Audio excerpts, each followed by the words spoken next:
Educated, unfiltered. We're educated. We're unfiltered. Educated and unfiltered. Hi, everybody. I'm Carolyn, and welcome to Educated and Unfiltered.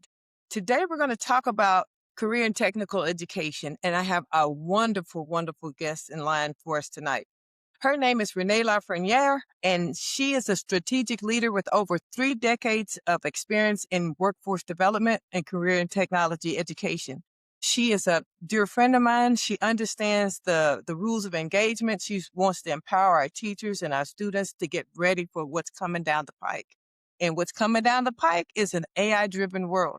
So today we're going to talk about how technology reshapes the workforce, and students, you guys need this more than ever than a traditional classroom setting. So Renee, welcome, and tell us a little bit about yourself and why these children need to be prepared for an upcoming, AI influx. Thank you for having me, Carolyn. And we have been friends many, many years and weathered many a storm through the industry of education. So, career and technical education, has been a great evolution in growth. It started out as vocational education. Many people of our age will remember vocational education very much in school. That was very specific to a few careers, and it was thought to be an alternative education path for students. And that has evolved all over the country and largely based on the influx of technology in education is what's really driven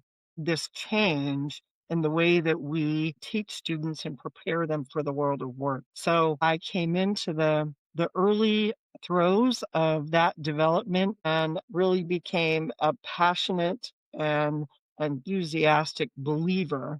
It's what I called myself, as I was a true believer in career education in our schools, both in secondary and post-secondary. So it's been it's a lot of variety. It's a lot of work, but it's extremely fulfilling. And the whole reason why I got into CTE education was because of how it transforms students' lives. And that's why I have such a deep respect for you, because you've always been on the cutting edge of innovation, and you've always empowered principals like myself to bring these variety of different programs to the campus so the children can have exposure. So let's start with reality and education and the world of work changing so fast, especially with this artificial intelligence. What recommendations do you give these kids? Well, it actually, for those of us who have been in the thick of it in CTE, it's actually not much different than the way that technology burst onto the scene some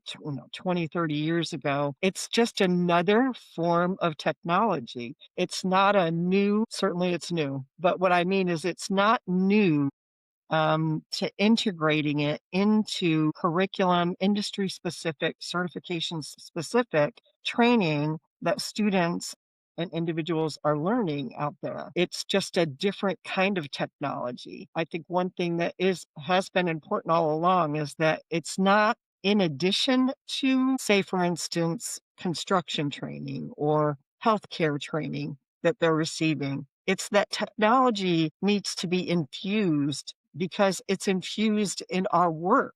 And so it needs to be infused into the training and curriculum of what they're already learning and interested in, what career path they've chosen. So this is a great segue. Tell me this. What are the employers looking for? They're not looking for necessarily somebody having a degree. I mean, don't get me wrong. Having a degree is Sure. awesome. Looking on the wall, like, look, you've earned that right to have that degree. But what are the employers looking for so these kids can understand that the environment is changing, the trajectory is changing, the lay of the land is changing. You got to be prepared. They're looking for, like on your resumes, looking for certain type of certifications now, aren't they? Yes. Yeah, that's what's really, I think, um, pushed and driven CTE education in the secondary schools is the industry certifications that employers desperately need for a skilled workforce. And so, you used to hear about soft skills that were really critical, being able to work as a team, to be able to communicate, being a solver, critical thinking. those kind of soft skills, things as basic as, showing up on time, professionalism, that kind of thing. And it has really evolved again into this having a component of technology, no matter what the industry is. And so, really important are these industry certifications that are driven by the industries themselves. So, the particular skills and competencies that students have need to be driven by the industry, not from educators, but from industry folks who are doing the hiring, who are doing the actual work. So, certifications are part and parcel now of CE programs. You simply have to have the industry partnerships to help drive the training programs. You have to have up to date equipment. You have to have opportunities for students to do internships. You have to have advisors, industry advisors on committees that are helping to drive what the curriculum and competencies these students have to know in order to be successful in the career path they've chosen. So it is a very comprehensive, integrated system of partnerships, technology, certifications, internships, apprenticeships that drive this big engine of CTE education. So what are school districts are going to have to do to prepare for this AI-driven industry? You're going back again to the industry. You're talking to your partners. You're meeting with Department of Labor to find out, and apprenticeship agencies to find out again what are the skills and competencies in AI that they need to have in their particular brand of industry. The teachers and the administrators need to know what kinds of things they need to incorporate into their particular industry sector. They need to see it So I real don't mean to interrupt you, hands-on but how it's is working. there curriculum? Is there curriculum out there already in place or Some that has to be some aligned with the agencies, TEKS or whatever?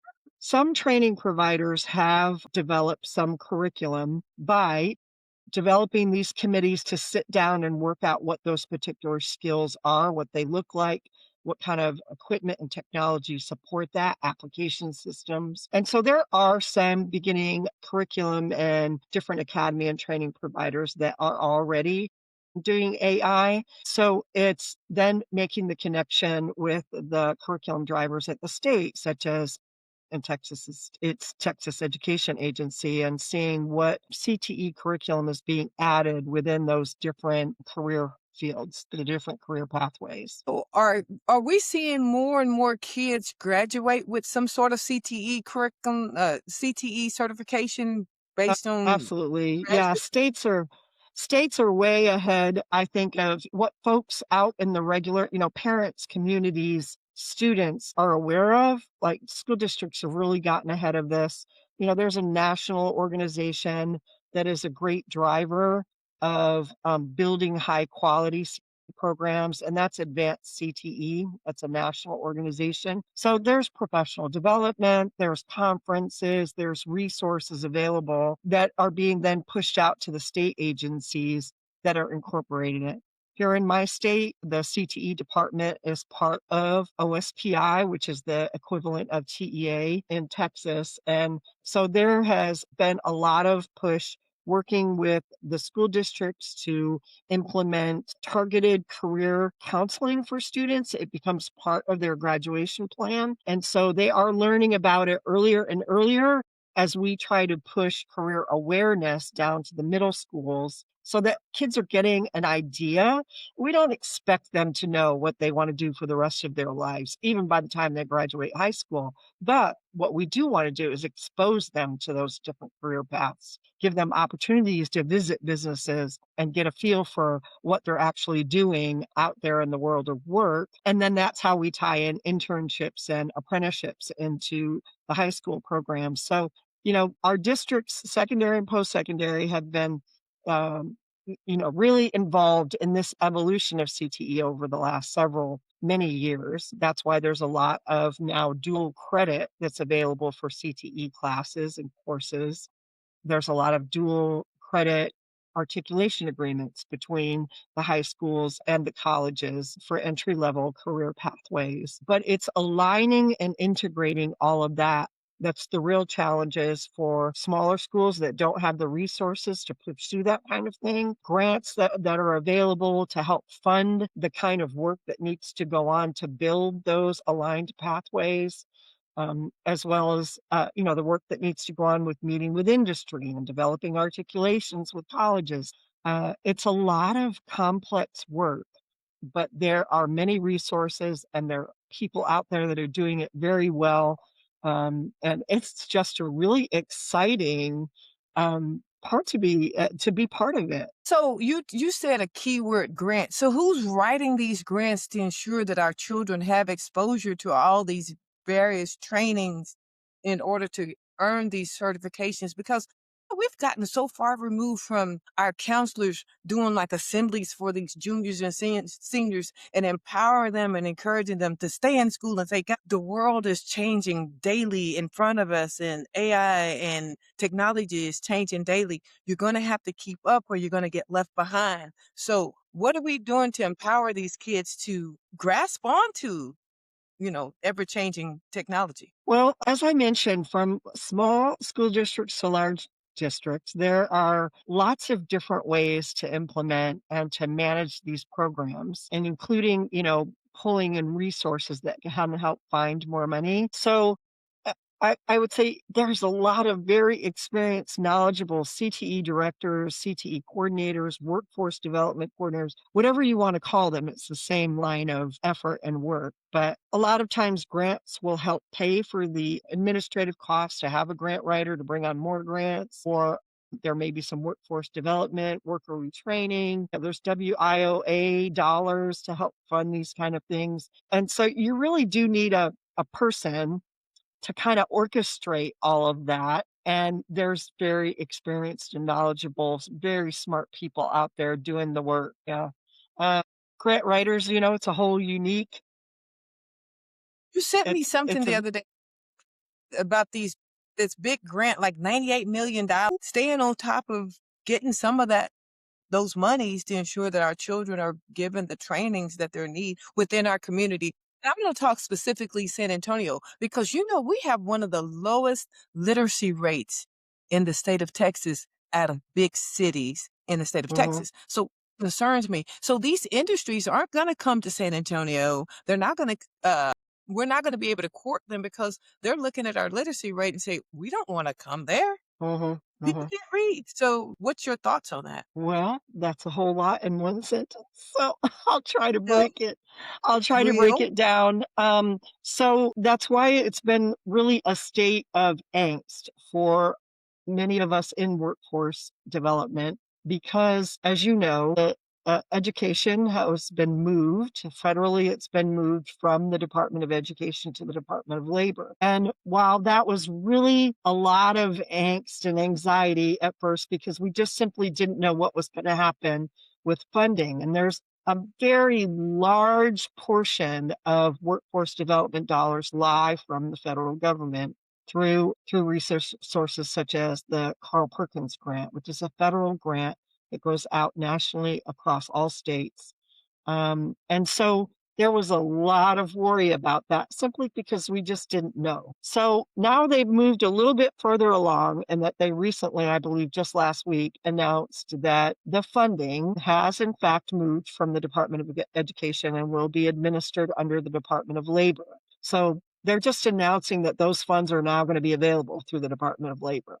We don't quite yet have all of the specifics on how states are going to access those funds. Is it an application process? Is there a specific application process? What are the indicators? What kind of things will be required? Will you have to have in-kind contribution? Will you have to have industry partners on board? Will you have to have curriculum already done, or will some of this funding help pay to develop this curriculum to integrate AI into CTE programs? So a lot of that is working itself through, and trust me, there are people that are on it and watching it very closely and going to be accessing those funds for our state. So it's a little bit of wait and see, and wait and then hurry up, because of course, be deadlines associated with that. And people are going to frantically be writing and seeing what's going on through their state CTE education agency or oversight. So that part of it, it's great news. And one thing I'll say is that personally, having been in workforce development for so long, that I think that it could be a good thing because they're most certainly out of the Department of Labor going to require a very large commitment and input from industry in the development of these training programs. So partnerships are going to be absolutely paramount, not only in the development and the ongoing implementation of CE programs. So more as to kind of on the ground directly with students, I think the important thing for parents and students not to be afraid of or apprehensive about is that it's not an additional or a different thing that they have to add to their training. It's the kind of skills and companies that need to be integrated into their specific career competencies. So, for instance, like I was saying, how are they using AI in hospital and health careers? How are they using Exactly. AI in construction careers? How are they using AI in the field of graphic design? It's just such a broad, exciting point to be on the front end of this. And we just got to make sure that we make those connections, we align those competencies, and then we get access for students who need to be in these programs desperately so that they're coming out of high school with high school diplomas, certifications, sometimes multiple certifications, Yes. and they're getting hired on the spot because they've been through an internship or an apprenticeship program already. And then that just gives them the the wider opportunity to promote and grow within their field of choice. So it's a fantastic time to be in career and technical education and workforce development. Exactly. With the neophyte like me, I'll take a young person any day to come and hold my hand and teach me how to click this mouse. But I was looking at some of that technical language in AI, like LLMs and GPUs and CPUs. I'm like, oh my God, I got just overwhelmed just reading about it. But I just know that's going to be the next generation, our next move. So I want our young people and the parents to listen to this podcast because it's important. And this is just the Absolutely. way the navigation, this is the lay of the land. We just gotta get ready. We gotta embrace it.